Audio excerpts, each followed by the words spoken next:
Welcome back to this week's episode of Austin's Academy of Sports, hosted by your guy, Austin Shattuck here, where we talk about all things college football. There were tons of interesting games last weekend, highlighted by even more interesting games this weekend, but MSU and Michigan were surprisingly on their bye week last weekend, so I had no team to root for, as I was just a fan of everybody that weekend or last weekend. But let's talk about the teams that actually played. So let's begin with Clemson. I believe they shut up all the haters, the Clemson haters there, beating a very good Syracuse team at home in Death Valley. Well, I mean, they sort of eked out a win, but, I mean, a win's a win, right? I mean, any sport, you consider that a win. 27-21, the score was, and DJU, the quarterback for Clemson, is putting all kinds of stats up this year. He's having a coming out party compared to last year. Last year he was not the best. I mean, he was so good, but his coaches and players wanted him to succeed more. And this year he's just having a coming out party, like I said, doing a fantastic job, proving to the world that they are a top 5 team, and they have another great matchup coming up in a few weekends. So I'd pay attention to Clemson. Anyways, Oregon dominated UCLA at home, 45-30. It was a blowout ever since the that's basketball. Ever since the kickoff, Oregon dominated. Bo Nix took away the game, and the Oregon Ducks defense took away Dorian Thompson-Robinson's chances of winning a Heisman at all this year. That was supposed to be a game that he could come out and prove to the world, just like DJU did this year. That was supposed to be a game that he could come out and prove that he's on the top of Mount Rushmore for Heisman. Speaking of Heisman, C.J. Stroud and Hendon Hooker both had fabulous games, and they are still competing for the Heisman Trophy this year. And I believe if I had to pick two, it would be those two. But if I had to pick one, I would get back with you later and see how this weekend's games go, because they are both on top of my Mount Rushmore for Heisman. Lastly, Oklahoma State takes down the Longhorns in Stillwater after a comeback win fueled by Spencer Sanders. That was their homecoming game. So usually every time they have a homecoming game, they win. Just for Oklahoma State's track record. Usually that goes for every team, but especially Oklahoma State.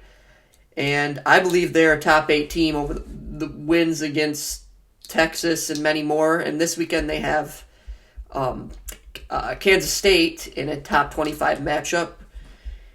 They're ranked 9. Kansas State's ranked 22.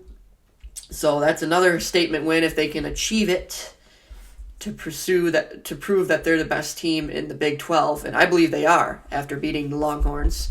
So not Boomer Sooner, but Oklahoma State. Go ahead. Prove to the Big 12 that you're the best in the Big 12.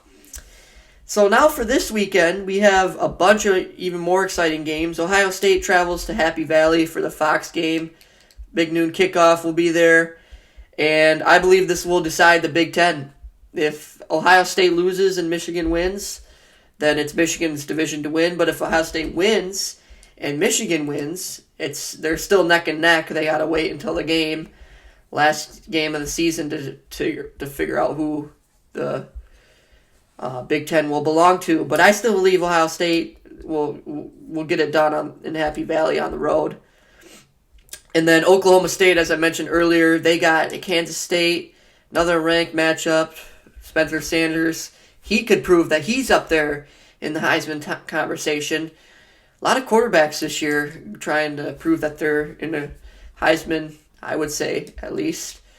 But great game. Looking forward to that one. It'll be a 3:30 kickoff in Kansas. So on the road, even better chance to prove the doubters wrong. And they're coming off of last year making the playoffs. I mean, the New Year's Six Bowl. But anyways, I believe they could do that this year again, too, with another statement win against Kansas State. Kentucky, they travel to Rocky Top to play Tennessee. Extremely great game here. Two of the top 5 quarterbacks projected to go this year in the NFL draft are showcased in this game in the SEC. It's always quarterbacks in the SEC. Will Levis, respectively, from Kentucky, and Hendon Hooker, respectively, from Tennessee. Hendon Hooker, like I said earlier, is one of my Heisman picks with C.J. Stroud. They just don't believe, the NFL scouts just don't believe that he can be a productive quarterback in the NFL, just a one-hit wonder with the college level. But I think what he's been showing him and his receivers with his developing chemistry, just a great guy. Beating Alabama earlier in the year, now has a chance to beat Kentucky at home. Will Levis is projected to go higher in the draft than Hendon Hooker, but I think it should be flip-flopped. Well, obviously, if Hendon Hooker wins, then Will Levis will scoot down, and if Will Levis wins, then Hendon Hooker will scoot down. But it's kind of a win-win situation there for the quarterbacks. If you win, you get higher in the draft. If you lose, you get lower in the draft. But kind of a different philosophy there, I'd say. Both teams very good in the SEC. I believe Tennessee is better than Bama. They are better than Bama. Tennessee is up there with Georgia. They will square off in a match a few weekends from now, but we'll see how that goes. Anyways, my favorite sportscasters will also be on the call. Kirk and Chris Fowler, as a broadcaster, I like those guys. They get me pumped up every time they commentate a game, and just so intrigued by them. And go, guys. Everyone knows it's MSU Michigan weekend, so I'm just going to leave it at that. As a big MSU fan, you can see all my Sparty collections on my room over there. Go green. And then lastly, my sleeper game